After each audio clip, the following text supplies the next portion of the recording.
Welcome back to the Take a Leap podcast. Today on Take a Leap, we are going on BYU campus and we're going to ask students if they can tell if we're reading a scripture from the Bible or the Quran. Let's see how they do. And it is he who created the night and the day and the sun and the moon. All the stars are swimming in the sea of his command.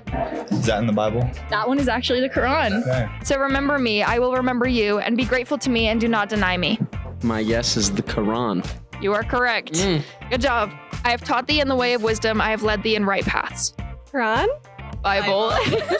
I'm gonna say the Quran just for fun. This one is actually the Bible. And when I am lifted up from the earth, I will draw all people to myself. That sounds like the Bible. You're right.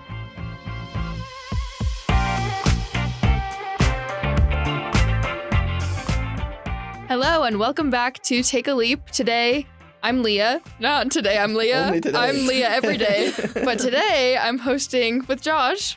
Hello.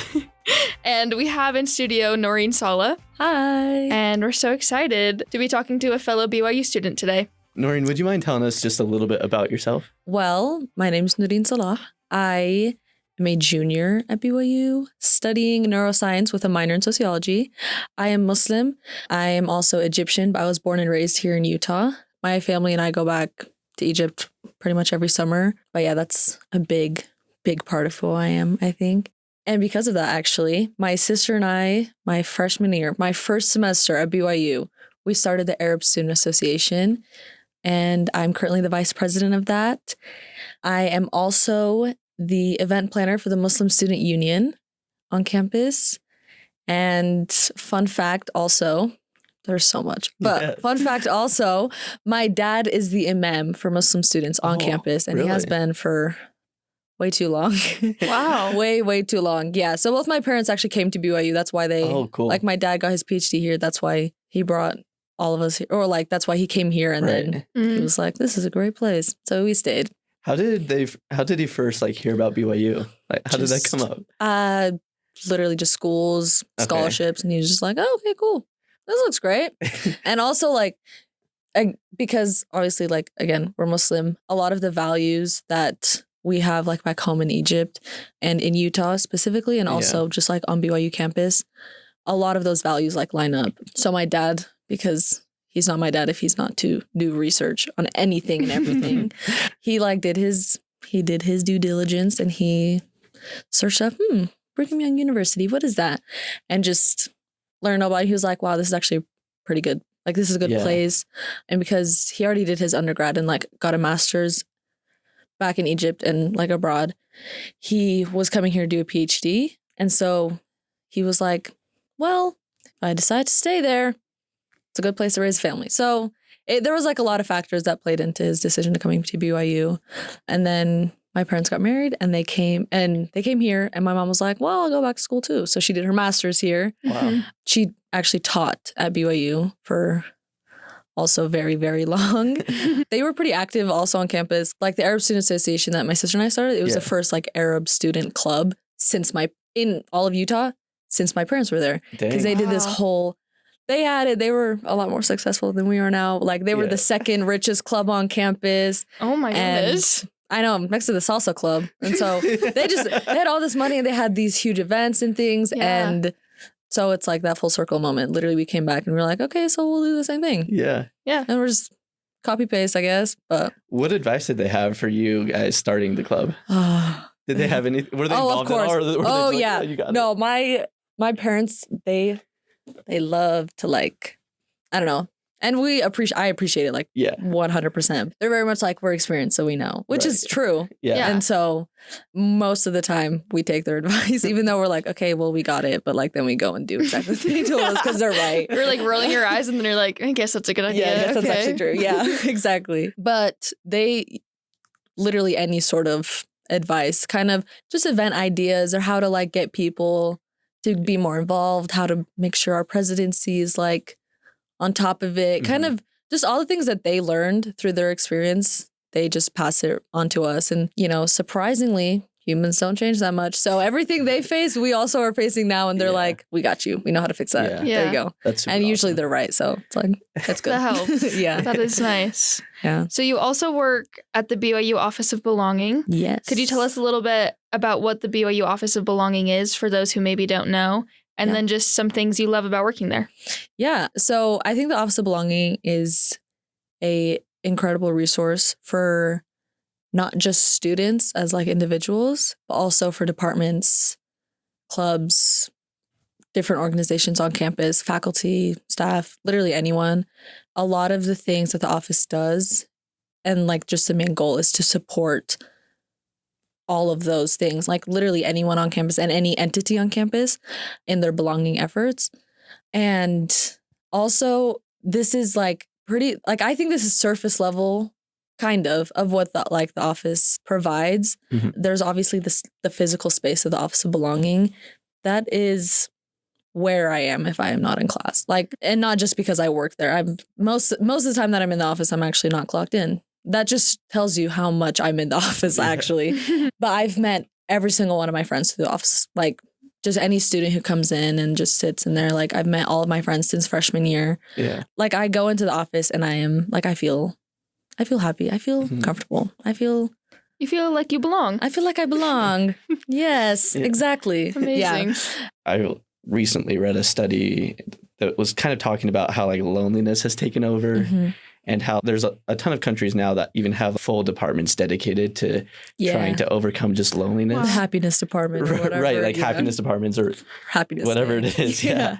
And I think that's good. I think it's good that we are recognizing that we have a problem, that we're trying to fix it. Yeah. But it's also kind of heartbreaking to me that we're to a point where a lot of people don't know how to interact with other people or be in a community. Yeah. And it's just like about, oh, what's on the screen in front of you. Mhm. And so I do think that what you're describing with the office is we just need a place where people can come together Yeah. and Just, like, be together. relax. Yeah. Yeah. I mean, I don't get any homework done in there, but I don't see it ever as a waste. Well, that's not true. Sometimes, most of the time, I don't see it as a waste of time because I'm in there and Right. I'm with my friends or if I'm with people I don't even know. And that's also another thing that led me and my sister to like starting the Arab Student Association is we wanted to like create a space for Arabs to come also Mhm. and like rejoice in our culture and share and all the things because we're just so like that's something that we're proud of. It's a huge part of Yeah. our identity and we want to share that. And on top of that, also share to the majority demographic that, hey, We exist. we exist and hey, we're actually great. We're pretty cool. We're pretty cool. We're not going to do the things that people think you're going to, whatever. We're not terrorists. Yeah. How about that? I know, shocker, but that's not who we are. We always have, again, booths with like people for the ASA and people like Clubs Rush or something. Uh-huh. Right. People be like, am I allowed to come to your events? Am I allowed to come? I'm like, yes, please. Please do. Like, that's the whole point. Like, I think it's actually Yeah. in our charter that we want to share our culture and we want to inform everyone about just our identity, our culture, our history, and what it means to be Arab. And we get a lot of people, like actually at all our events, we're still the minority, by the way. Like most people that come aren't of our culture and they're mostly from like the majority demographic, which is exactly like, yes, we would prefer more Arabs like come and join and be a Even part of that. But at we the school yeah, in general, yeah. just in general. But and like we obviously get a good number of Arabs coming to all of our events. But I think it's like a good ratio. It's a good mix where people are learning. We feel like we're being like just a bit more seen on campus. And usually the people that come to our events are very like open-minded and they're super kind and they're super great and they're always willing to learn and they ask questions and we're always willing to answer them because I mean, I don't think there's any such thing as a dumb question most of the time. So glad So- to hear as we're Yeah. asking questions. Sometimes. I think there are some, but most of the time they're not being asked unless it's by And I think if people are genuine, Yeah. then that's what really, really matters. Yeah, and you can tell. know? Yeah, you For can sure. like tell when that's just like someone's just being stupid or if they're trying to provoke or they're trying Right. to like Yeah. ask questions that just because they want to like start something or start a fire or rage or something inside of you. And like usually you can tell and I've gotten pretty used to like knowing how like what that is and how to shut it down like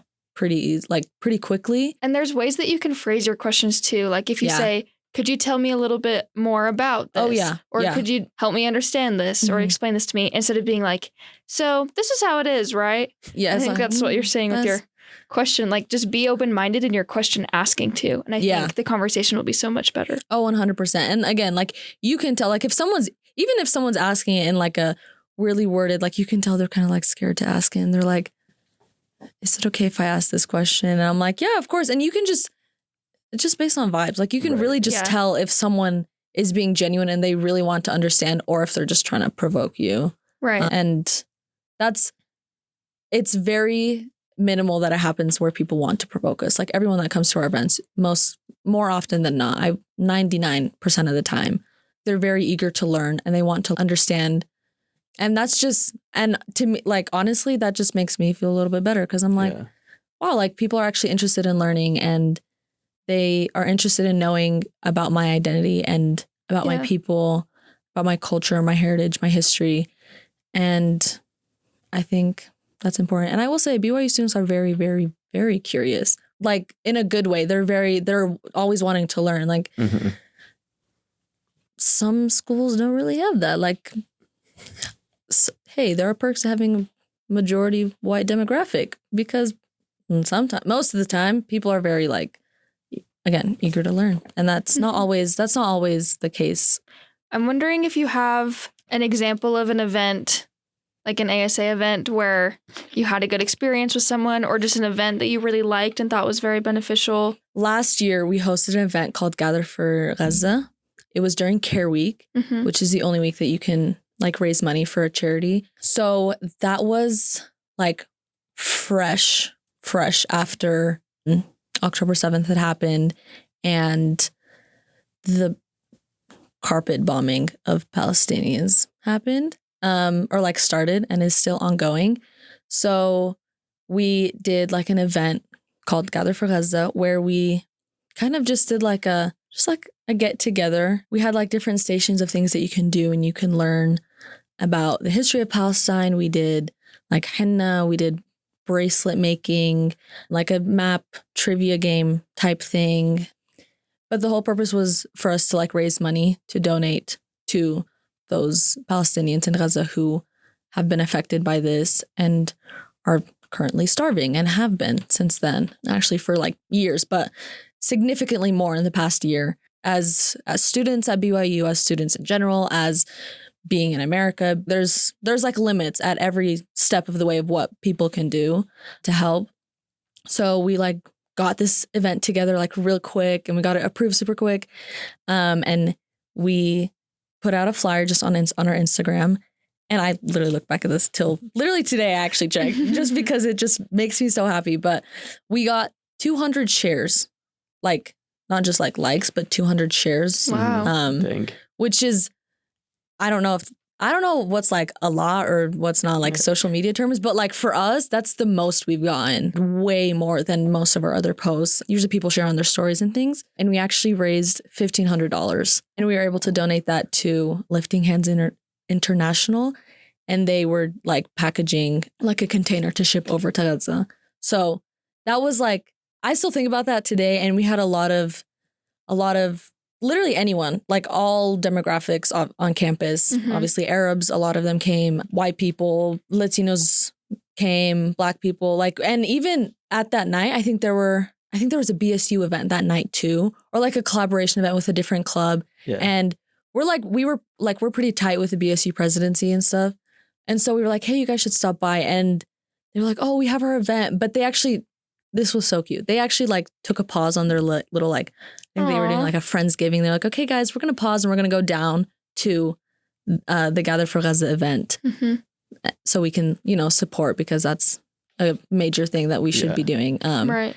And they did. And it was so cute. And it became one of our friends, like gave us beautiful performance. She has a beautiful voice. So she like sang for us, and I just like can envision, I was standing like behind her, and we saw everyone literally just like kind of standing, hugging, and just like listening to her. And it was just such an incredible moment. I was like, that's the purpose of the ASA. Like, I think that is the main thing of what we want to do. Like we were able to share our culture a little bit, talk about henna, talk about our history, talk about geography, like just basic things in a way that we can also focus on what is happening and focus on how we can help and how we can be like productive with the means that we have, if that makes sense. Yeah, that totally makes sense. Yeah.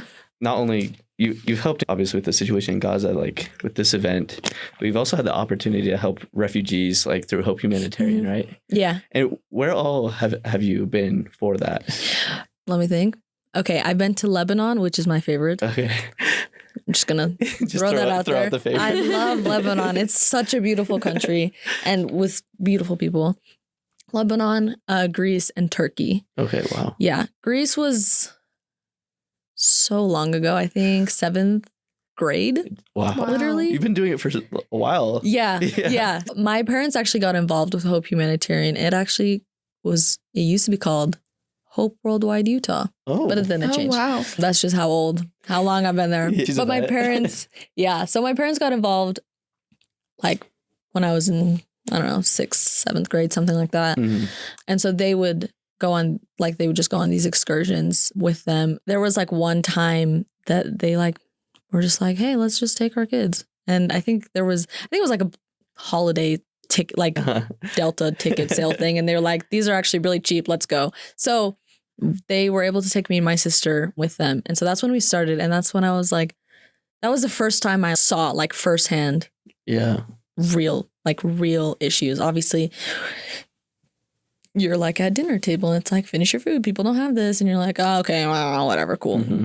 Got it. But this was like the first time that I was like, whoa, like this is real. Like I was like, whoa, people are living in literally a warehouse and each family gets a room. Or you hear a story of a guy who I think was like riding on the bottom of a truck or a car or something from like across countries, like literally from one country to, I think he ended up in Germany.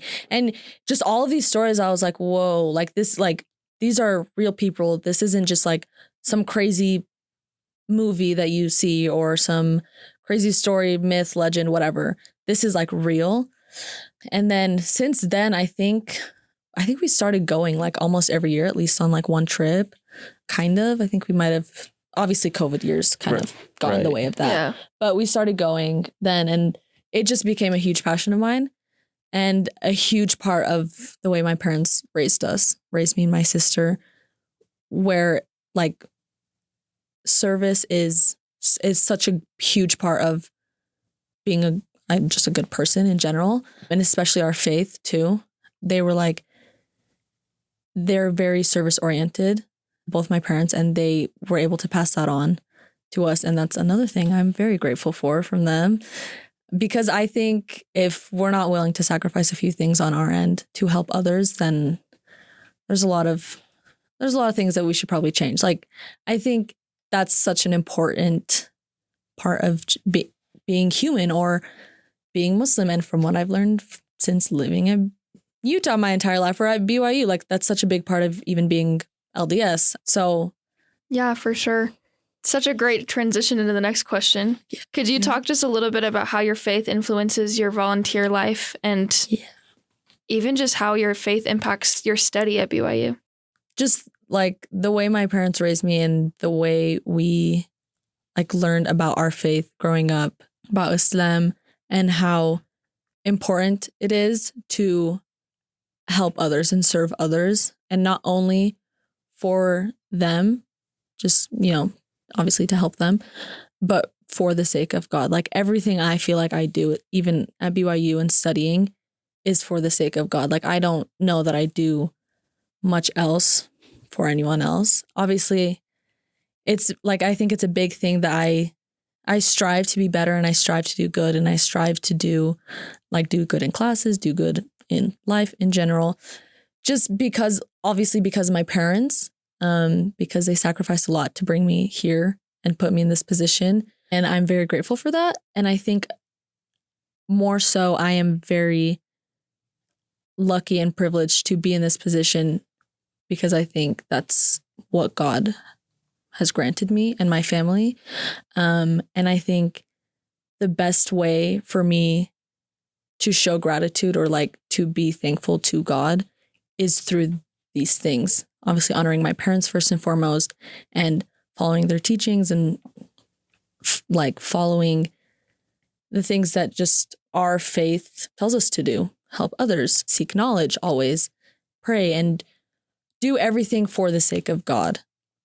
And I think that's a major thing. Like, if I didn't have Islam, if I didn't believe in that concept of doing things for the sake of God because of what I have been given, my life would be completely different. I don't know that I would obviously like be in the position that I am right now, or sitting here talking with you guys, or being at BYU, or wanting to be at BYU, or even wanting to be in college, or literally anything. I think my faith is what gives me purpose in everything that I do.